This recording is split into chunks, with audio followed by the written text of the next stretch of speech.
สวัสดีครับกลับมาพบกับช่อง Poppy All Style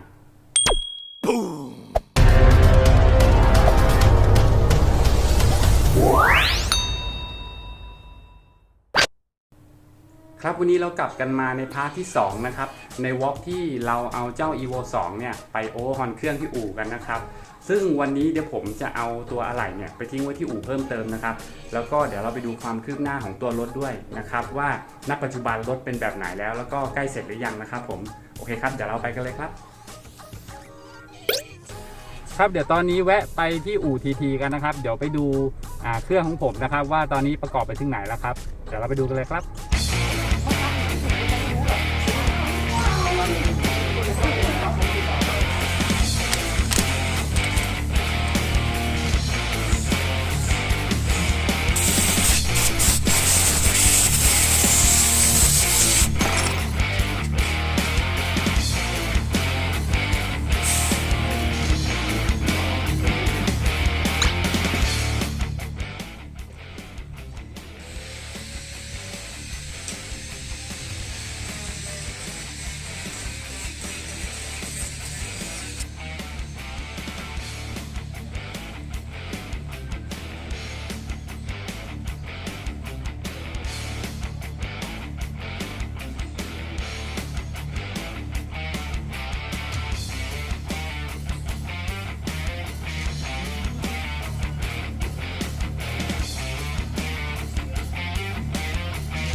なんだって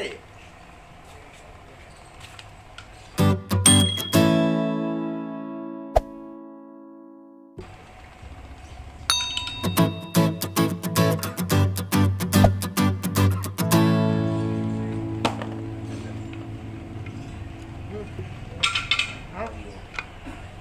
เหม็นเอาไว้ในนี่ เครื่องนี้ยำหลายคันมากเลยเนี่ย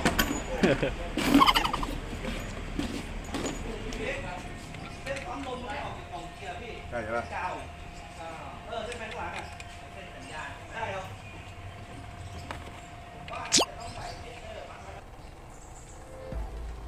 สวัสดีครับจานถัง สวัสดีครั ครับ ตอนนี้กำลังดูนี่นะครับเพื่อนๆกำลังดูเครื่องของผมอยู่ วันนี้ งงอยู่ครับ เพิ่งเปลี่ยนประเกนไป2ตัวแล้วตัวแรกที่ส่งมาเมื่อวานรู้สึกว่ารูน้ำมันไม่ตรงใช่ไหมครับ ครับน้ำมันมานะอันนี้ดูเองเลย มานี่วิ่งผ่านซอยแล้วกลับมานี่วิ่งเข้าเครื่องนี่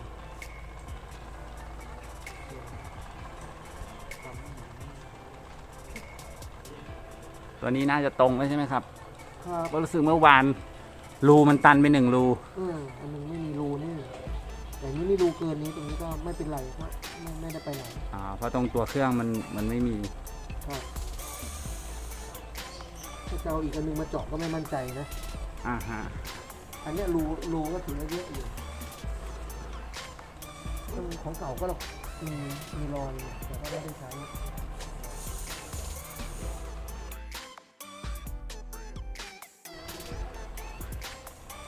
นานๆจะได้ทำตัวนี้ใช่ไหมพี่ ปีหนึ่งสองตัว ปีละตัวสองตัว อะไรก็หายากแล้วเนาะ ใช่โหแล้วยิ่งตอนนี้บอดี้1 2 3เนี่ยโห ขึ้นแบบกระโดดเลย ของก็มีน้อย เอาตามนี้แหละแบบนี้แหละ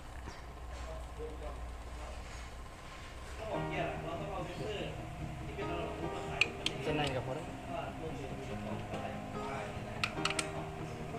แนวเก็บไป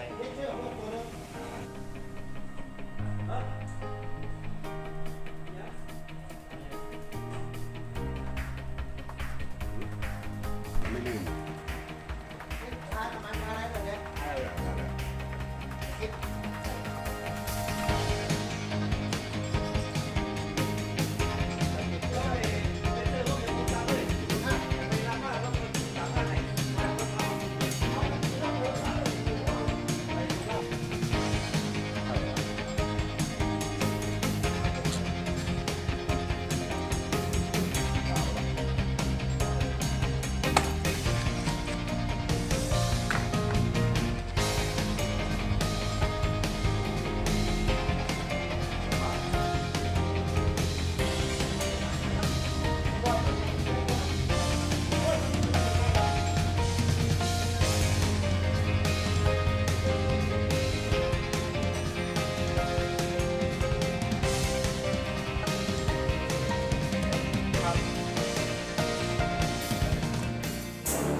คิดวารันตีเป็นชั่วโมงเลยใช่ไหมเบิ้ลคิดเป็นเบิ้ลกี่ทีเลยใช่ไหม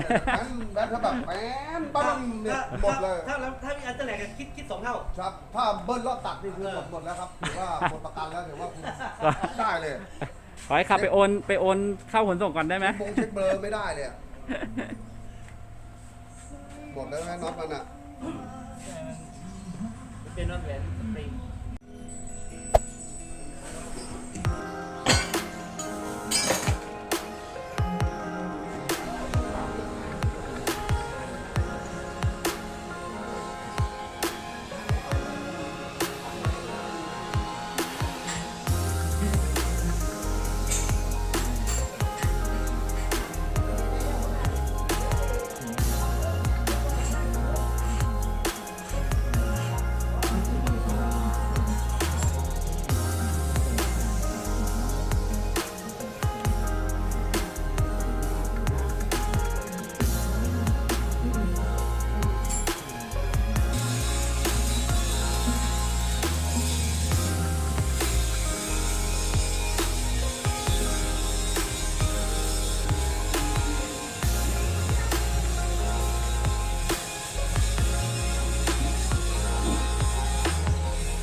ครับ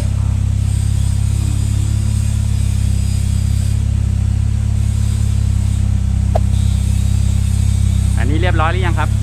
เรียบร้อยแล้วครับ ร้อยแล้วนะครับ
อันนี้เราประกอบปั๊มน้ำใช่ไหมครับโอ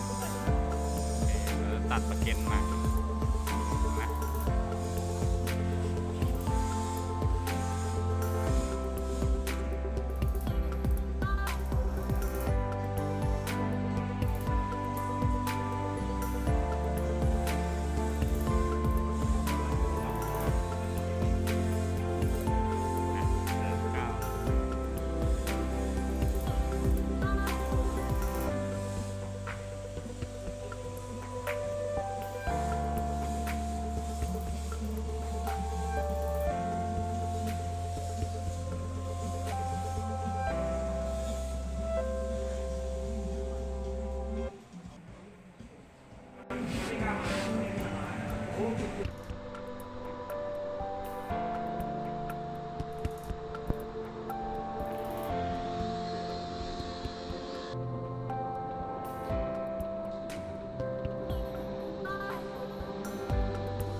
ยกอะเย็นแม่งบายโอ้โหแม่งผมถึงบอกแล้วผมถึงบอกหนิงไอ้ข่าวเราทำไมไม่ มันน้ำอยู่ที่หนึ่งมันจะไม่รู้หรอกหรือยังไงมันขับอย่างนี้ล้างก่อนอ่ะมันมีทรงมันไม่เห็น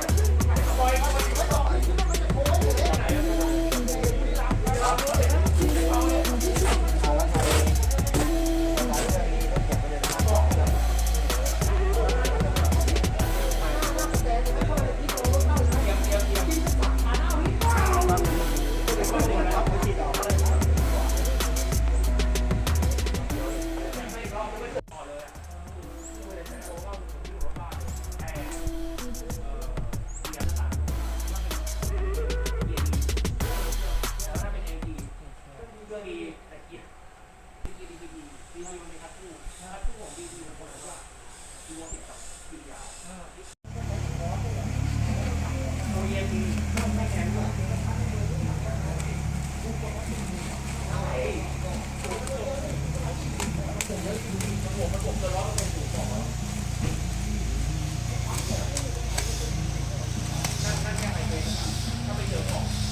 ฝานี่ก็ทำมาแล้วนะครับ